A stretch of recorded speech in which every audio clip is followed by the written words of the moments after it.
Bueno, ¿qué tal? Buenas tardes. Les propongo en realidad para este video clase, no sé cómo llamarlo, que recorramos básicamente dos textos de Griselda Pollock, porque me interesa el modo en que ella reflexiona acerca de qué es una intervención feminista, o sea, cómo podemos pensar al feminismo en relación a las posibilidades básicamente teóricas que tiene. Entonces, en principio, les cuento que Griselda Pollock es una historiadora del arte que es una historiadora del arte que tiene ya varios textos escritos. Yo en realidad me voy a dedicar, o sea, lo que me interesa a mí fundamentalmente es el primer capítulo de un libro que se llama Encuentros en el Museo Feminista Virtual, Tiempo, Espacio y Archivo, en el que me parece que ella condensa muchas de ideas que venía ya anteriormente pensando y que tienen que ver con esto de cómo pensar una intervención feminista sobre los objetos de estudio que vamos abordando. En ese sentido, a mí me interesa trabajar sobre este texto, que es el último en realidad de ella, es un texto del 2007, pero que aparece en el 2010 con la traducción al español. Y después me voy a referir a otro texto, que en realidad es un capítulo que fue traducido, fue publicado en la revista Mora, que es de un libro que ella escribe en los años 90, y el capítulo del cual vamos a hablar se llama Disparar sobre el canon, acerca de cánones y guerras culturales. Pero además, si bien no me voy a referir precisamente, me interesa que tengan en cuenta o menciono otro texto de ella, que es este, que sé, perdón, está al revés por todos lados, lo estoy mostrando. Pero bueno, se muestran al revés, después esto lo voy a tener que cambiar. Pero no, pero el libro es Visión y Diferencia de Pollock, que lo editó Fiordo, es el libro que más se consigue de Griselda Pollock, por eso lo menciono, y efectivamente es muy interesante respecto a lo que plantea. Es un libro en realidad anterior, es de los años 80, con lo cual ahí ustedes pueden ver bien cómo ella está discutiendo con lo que se está, con ese momento, ese primer momento en los 80s en que las diferentes disciplinas, en este caso el arte, pero pasa también en la literatura, en el cine, etcétera, se están preguntando cómo pensar al feminismo en relación bueno, a esto, ¿no? A los estudios sobre cine, sobre literatura, sobre arte, etcétera. Vuelvo entonces a la presentación. Como les decía, Pollock en realidad viene ya pensando desde los años 80 y trae en ese sentido preguntas que podríamos decir que son clásicas en ese sentido, que tienen que ver con cómo leer desde el feminismo, cómo analizar el arte, el cine desde el feminismo, hasta qué punto conviene o no hablar de un cine feminista, de una literatura feminista, etcétera, etcétera, cuáles son los riesgos que eso trae y cuáles son las ventajas que eso trae. ¿Qué pasa con algunos problemas clásicos que vienen con este tipo de cuestiones, que tienen que ver la cuestión de la ausencia o la presencia de mujeres como hacedoras? Esto quiere decir mujeres como artistas, como directoras de cine, como escritoras, en las historias o en las disciplinas, digamos, ¿no? En la crítica literaria. ¿Qué hacemos con ese problema que es este juego entre si hay o no hay mujeres? Y si las hay, ¿qué pasa ahí con el feminismo? ¿Cómo pensamos ahí la cuestión del feminismo? Entonces, esto trae la cuestión de la visibilización, que fue una de las primeras estrategias, ¿no? De alguna manera la primera operación, digamos, o el primer gesto de intervención feminista fue el de efectivamente decir, bueno, ojo porque hay escritoras, hay mujeres que hacen cine, hay artistas, etcétera, etcétera. Esto después fue criticado y fue bastante revisado, lo vamos a ver a lo largo de esta clase, pero lo que sí o sí tenemos que tener en cuenta acá es que la clave está en la puesta en crisis, entonces, de otra palabra que tenemos que traer acá, que es la del canon, y pensar entonces la construcción del canon como un canon masculino.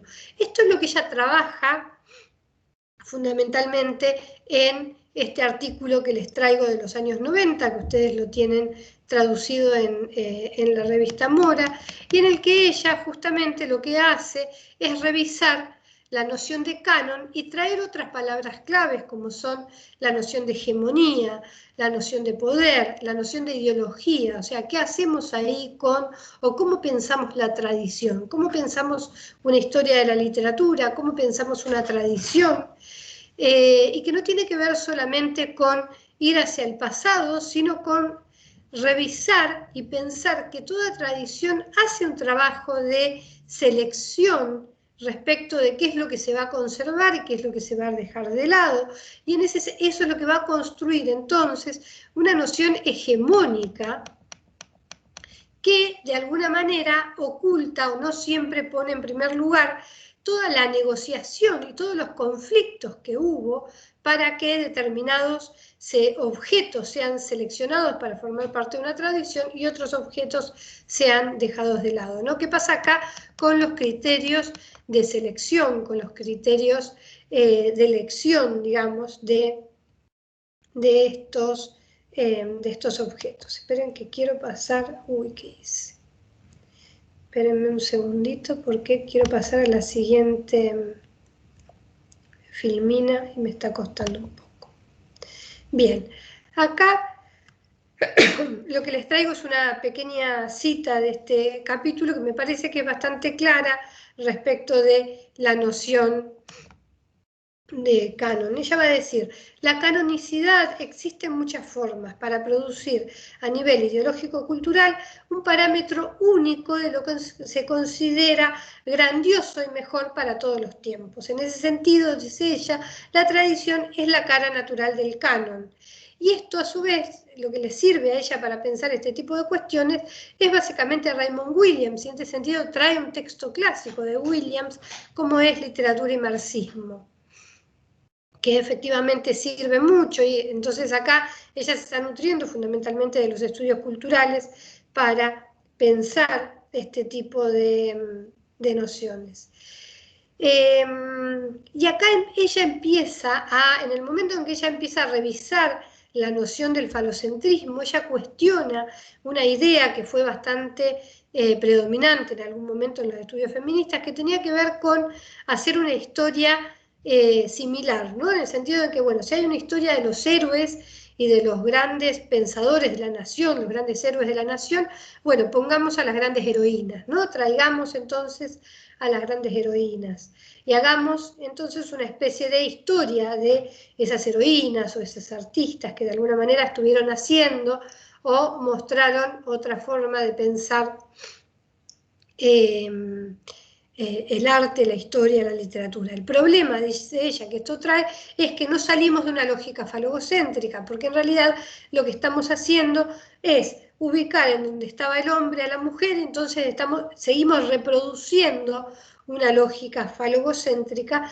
que sigue pensando en una idea narcisística de un sujeto que se construye como único, más allá de que sea mujer, varón, o pongamos ahí lo que queramos, pero seguimos sosteniendo la misma ideología. En ese sentido ya trae otra palabra que sería la de lo femenino, pero lo femenino pensado, yo diría, como inscripciones feministas, en este sentido, con esta otra palabra que es la de la diferencia.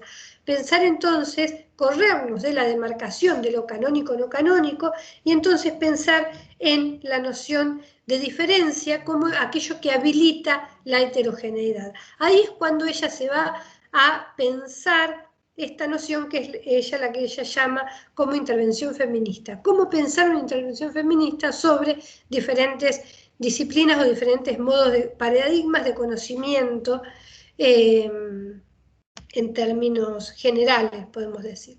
Ahí es cuando ella empieza a bosquejar esto que realiza en el libro que les estoy presentando, que es el de pensar un museo feminista virtual.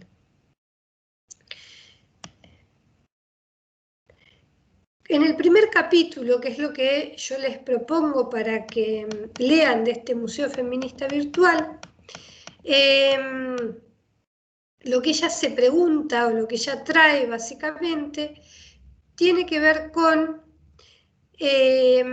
una anécdota en la que ella cuenta que se encontró con una serie de postales que representaban o reproducían, mejor dicho, porque hay otra cuestión que ella también está reflexionando bastante, que es el tema de la reproducción de las obras, de las obras artísticas. Entonces trae estas postales de las Tres Gracias de Antonio Canova. En estas postales lo que ella dice que cuando las vio le sugirió, se le hizo como muy presente esto de pensar una intervención feminista sobre estas obras. Y en ese sentido, ella va a traer otras palabras y entonces va a decir, es necesario mirar hacia atrás. Y en ese mirar hacia atrás, ¿qué pasa con el archivo y qué pasa con el pasado? Entonces ahí es cuando ella empieza a revisar estos conceptos. El concepto de museo va a decir, bueno, entonces el museo no es un lugar en donde se acumula una especie de colección de obras que hacen a una tradición y a un pasado, sino que es una instancia dinámica, en el sentido que está en movimiento. Y ahí ella va a decir que en lugar de escribir la historia hacia adelante, va a proponer una forma dinámica de la cultura en donde haya una relación dialéctica entre tiempo, espacio y archivo. A ella le interesa pensar esta relación dialéctica entre tiempo, espacio y archivo, romper con la cronología clásica, romper con la noción de espacio tradicional y traer en ese sentido la noción de archivo que se va a distanciar también de las ideas clásicas o las ideas más tradicionales de archivo. En ese sentido, va a pensar al museo como un laboratorio de investigaciones que busque contradecir las narraciones tradicionales y formalistas. Bueno, yo les voy a decir de la historia del arte, nosotros podríamos decir de aquello de lo que estemos hablando. Y esto es lo que ella va a pensar como una lógica feminista. Ya se va a referir varias veces a de qué manera conceptualizar una lógica feminista. Y acá viene una noción que ya está revisando, que es la noción de obras. ¿Cuáles son las obras? ¿Y cuál va a ser el concepto de obra? Las obras no van a ser aquellas que son consideradas como tales en la historia, sino que van a ser las prácticas culturales. Y a ella le van a interesar aquellas prácticas culturales que problematicen el orden social y sexual, y no que necesariamente estén realizadas o no por mujeres. En ese sentido, acaba de disociar la noción de autor de la noción de obra y le va a interesar deshacer los significados relacionales y entonces provisionales en los que muchas veces se funda la noción de artista. A su vez va a decir que este museo es virtual y en este sentido va a hacer hincapié, entra acá, se está haciendo, está tomando diferentes lecturas, sobre todo diferentes lecturas de Agamben respecto de la inmaterialidad. Ella va a decir que este museo es virtual, no porque tenga algún tipo de vínculo con esta virtualidad, ¿no? Con las tecnologías o con internet, etcétera, etcétera, sino que lo que va a decir es que básicamente es inmaterial. Y que va a decir que es inmaterial porque en realidad se trata con pensarlo como cuáles son las potencialidades que tendría este museo virtual feminista, ¿no? En el sentido en que apunta al futuro, tiene que ver con aquello de lo que se quiere, respecto de lo que se quiere o lo que se querría hacia el futuro, respecto de el feminismo, y en ese sentido ahí pensar la noción de feminismo. Entonces, acá ella también va a profundizar en otro concepto que es el de feminista, que es lo que va a entender por feminista. Y acá va a decir que va a agregar algo a esta especie, y ella la llama corrección cosmética, que es la clásica del cupo, ¿no? Añadir mujeres a los museos, añadir escritoras a los programas de literatura, sino que ella lo que va a decir es necesaria una interrogación crítica del sistema patriarcal o del sistema falocéntrico. En este sentido, el Museo Feminista Virtual va a ser un museo en tanto un devenir perpetuo hacia lo futuro, y en ese sentido no es real. Y ahí es cuando ella va a decir, es una lógica interesada en las formaciones de la diferencia sexual y de las potencialidades de la disidencia que esa diferencia encierra. Porque esto también nos va a llevar entonces a cuestionar la noción de feminidad y la noción de mujer y lo femenino, de cómo se entiende en ese sentido lo femenino. La idea es pensar respuestas argumentadas en tanto relaciones exploratorias sobre la feminidad, sobre las representaciones de los cuerpos, sobre la diferencia sexual, ¿no? Que de alguna manera es esto lo que ella está pensando, y esto es lo que lo llevaría entonces a pensar en una lógica feminista y no falogocéntrica de pensar, bueno, la historia del arte, ¿no? Que es lo que ella está en este momento, que es sobre lo que ella está pensando. Ahora bien, esperen que quiero pasar a la próxima filmina, si me esperan un minuto. ¿Por qué no puedo?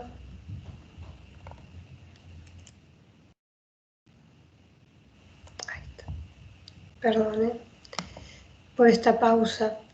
Bueno, en esta cita volvemos a cómo está pensando el feminismo, en el sentido de pensarlo como una provocación, como una inspiración de relecturas, pero no necesariamente como una reinterpretación del archivo, sino, ella dice, una clase de movimiento dentro de él, localizando una serie de imágenes, algo más profundo y recurrente, marcado por la diferencia y la división. Ella va a tomar determinados modelos para inspirarse. Uno es el de Avi Barbu, que es el Atlas Mnemosine que él arma y que fue también repensado y de alguna manera revisado, digamos, por Agamben, en donde hace una especie de collage de postales. Otro lugar que ella va a considerar de inspiración es el lugar en donde Freud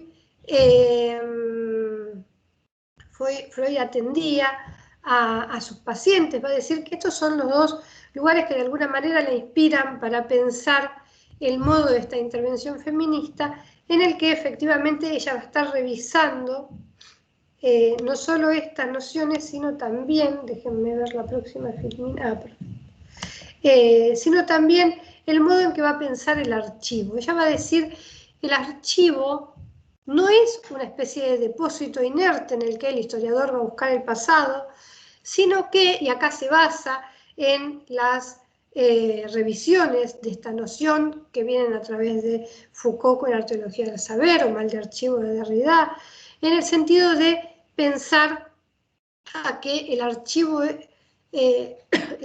supone una operación de selección y necesariamente en esa operación de selección cada cultura va a decir qué es necesario almacenar, y acá va a ser fundamental volver a la noción de falocentrismo. ¿Por qué? Porque en esa selección operan consciente o inconscientemente los parámetros de clase, raza y sexualidad. Y esto es lo que trae entonces la noción de poder. En ese sentido, ella va a pensar cómo va a proponer pensar un archivo que transcienda la noción clásica de tiempo y de espacio, y en ese sentido va a proponer otro modo de pensar la temporalidad.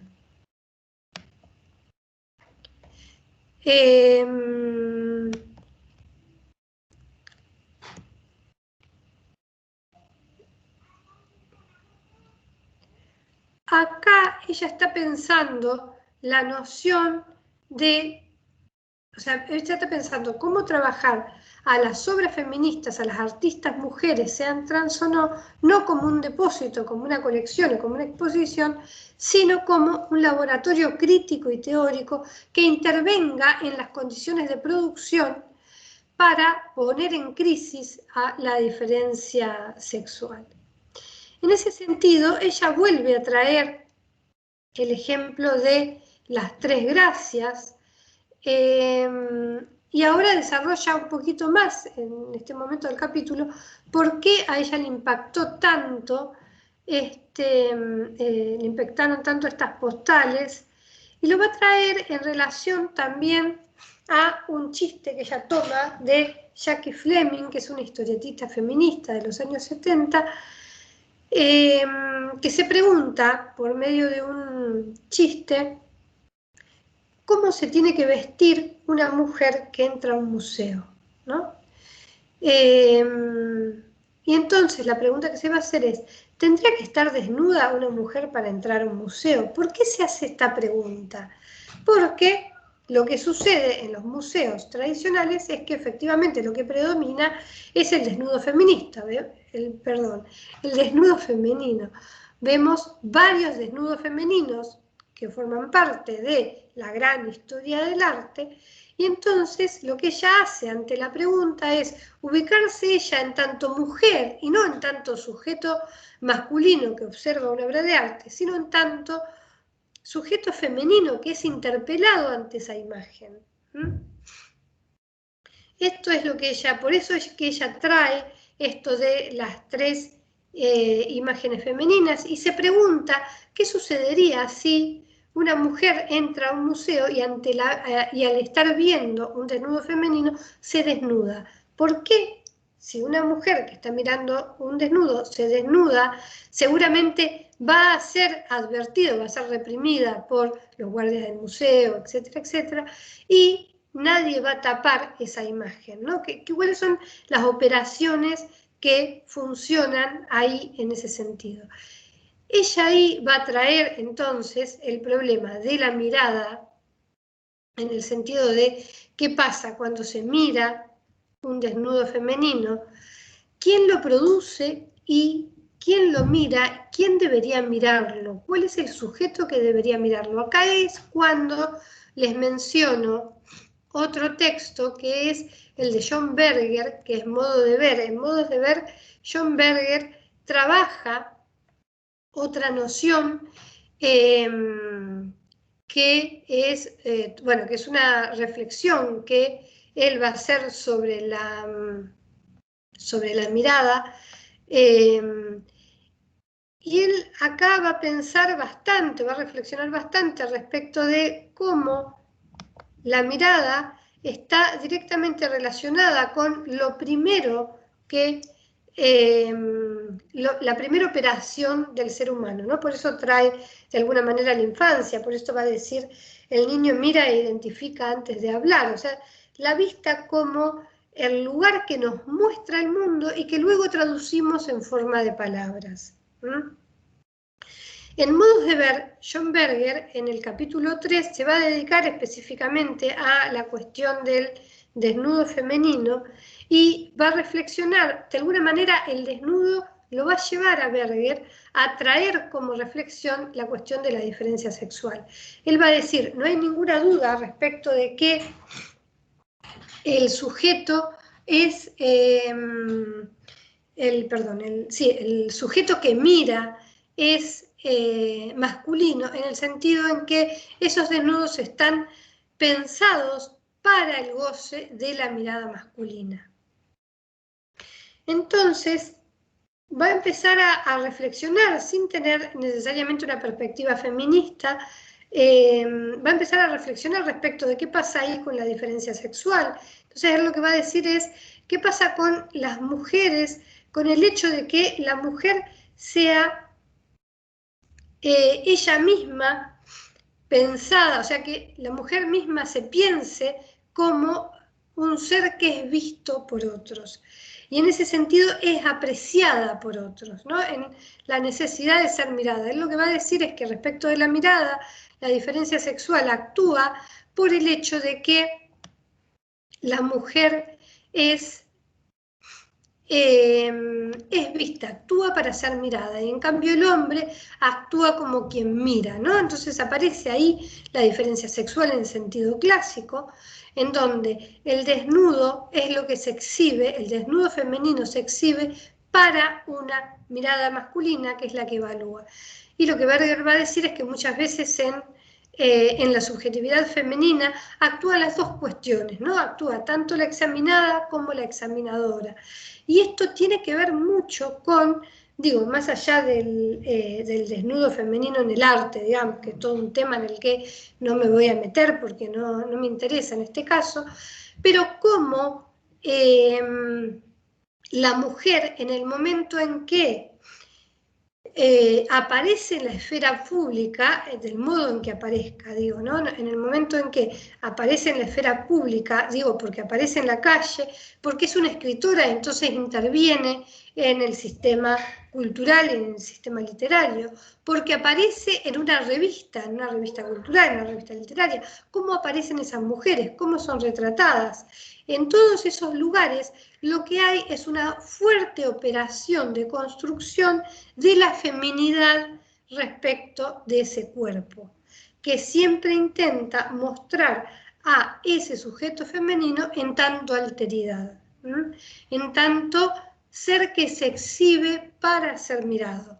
Esta es una cuestión que en otro momento trabajaremos respecto de qué pasa con la construcción de la escritora como tal a inicios del siglo XX, cómo aparece la escritora como tal, marcada por esto, por el hecho de ser vista en tanto otro y tener que actuar su género y adecuarse a determinada performance para representar ese modo de la feminidad o ese ser vista de ese modo.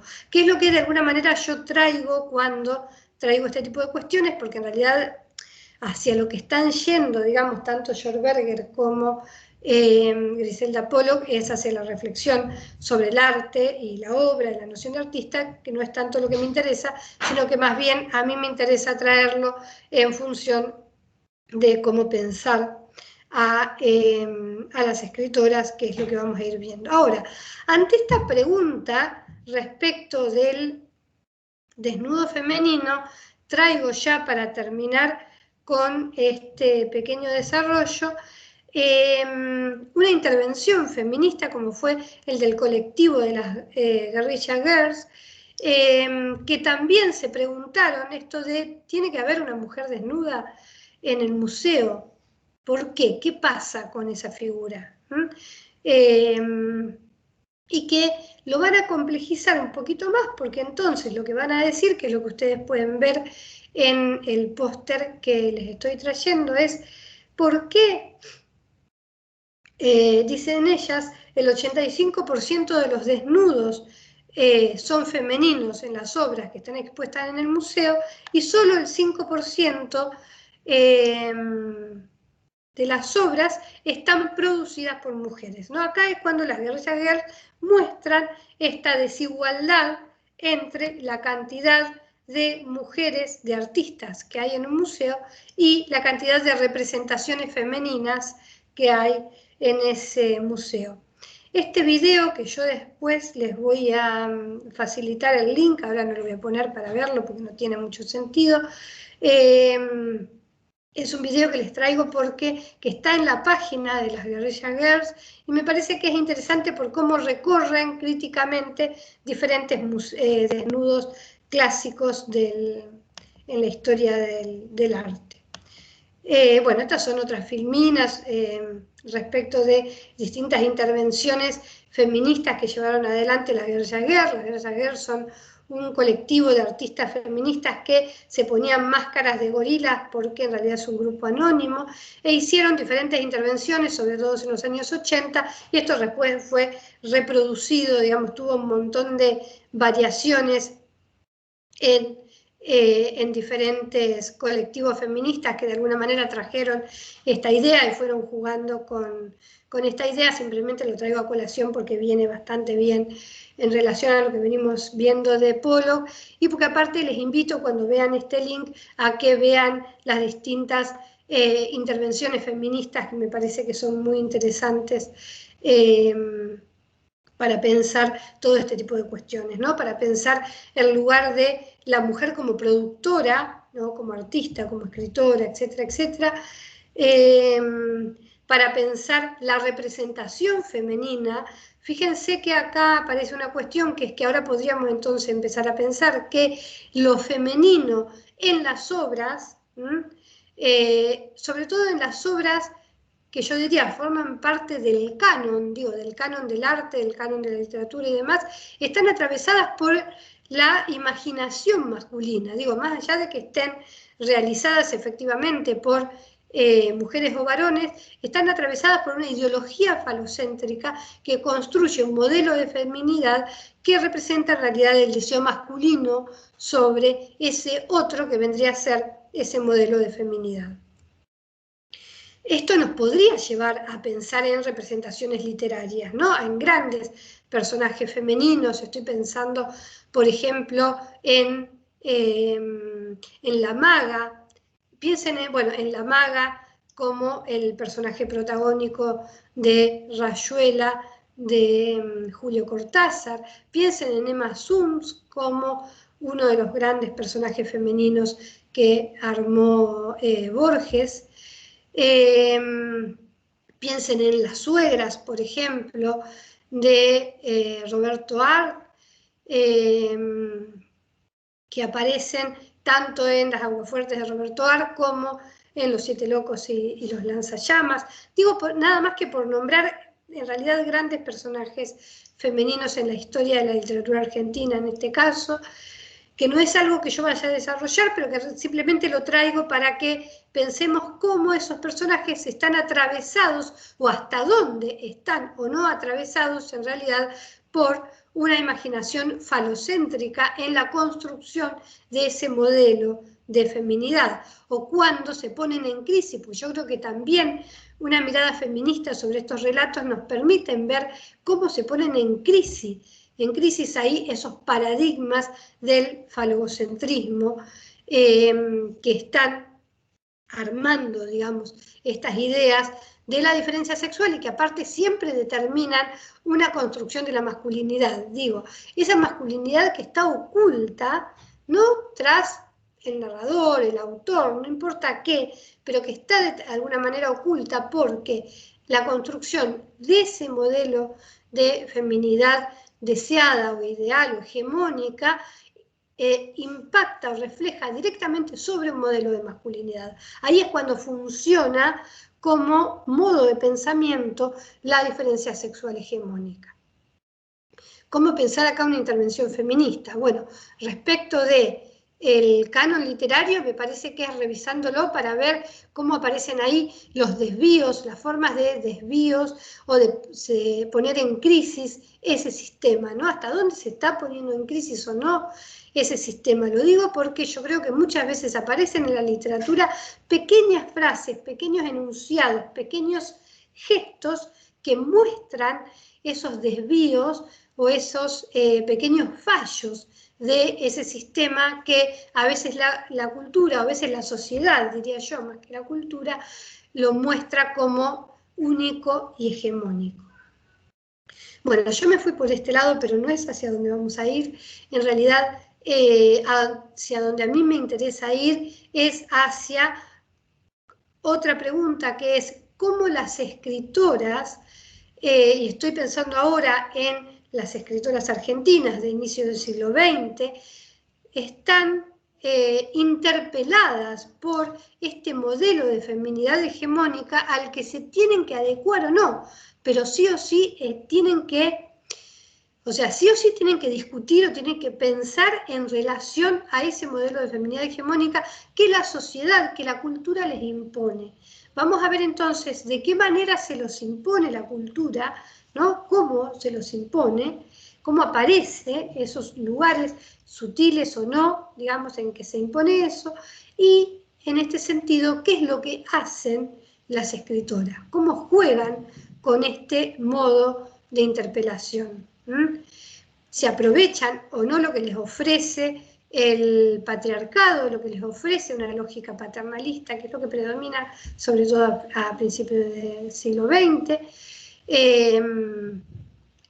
Si usan eso que se les ofrece, si aparecen los desvíos, si irrumpen y directamente buscan transgredir y proponer otro modelo, o si en cambio simulan adecuarse a una feminidad hegemónica y en esa misma simulación, o sea, y en esa simulación aparece justamente lo que estoy diciendo, la simulación. Eso es una pose y no es un modo de ser esencial o naturalizado.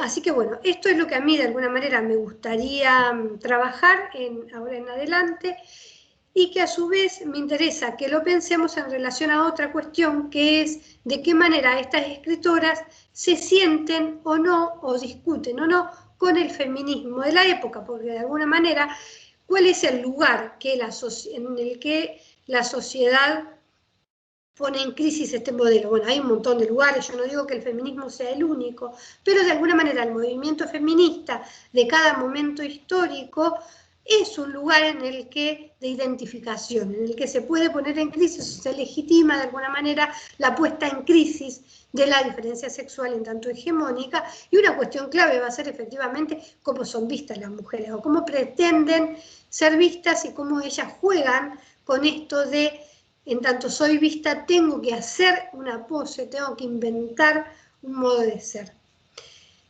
Bueno, esto es lo que vamos a ver en otro video, no en este, porque en realidad en este simplemente pretendía hacer esta descripción de estos supuestos teóricos en los cuales, o sobre los cuales quisiera ir trabajando en breve, y quisiera entonces que ustedes también vayan pensando otros ejemplos, ¿no? O sea, vayan pensando en qué otros ejemplos podemos ver este tipo de intervenciones, cómo podemos construir diferentes objetos de la antropología, de la historia, de la literatura, del arte, de los estudios culturales en general, de la comunicación, no sé, en un sentido bastante amplio, pero cómo podemos acá pensar un modo de intervención feminista sobre estos objetos, que yo los voy a ver en relación a las escritoras, porque bueno, es lo que propongo acá y lo que a mí me interesa, pero me gustaría generar un poco de diálogo y de debate en relación a eso. Bueno, espero no haberlos aburrido mucho y me despido hasta la próxima.